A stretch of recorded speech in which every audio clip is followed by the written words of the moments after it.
So, if you guys don't know, ang medyo judgmental ng audience nun. So, you only will know kung maganda yung pelikula mo after the movie kasi magpapalakpakan sila or medyo tahimik. So, ito na, I think it was maybe the 5th time na napanood ko. So, medyo sanay na ako, alam ko na mga mangyayari.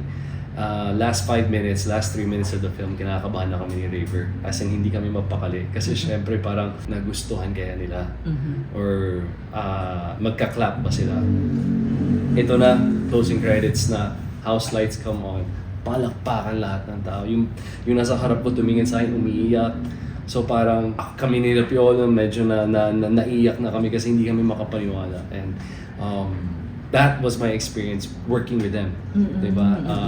Medyo natagalan lang yung next project namin, but there's always a reason for everything. Yeah. Is now, By Bust, before this Reconnect is By Bust. We're doing By Bust with Ann Curtis. And sinasabi ko sa inyo, nakita ko yung teaser nung isang araw, wow. I mean, kung hindi ako kasama sa project na to, baka umiyak ako.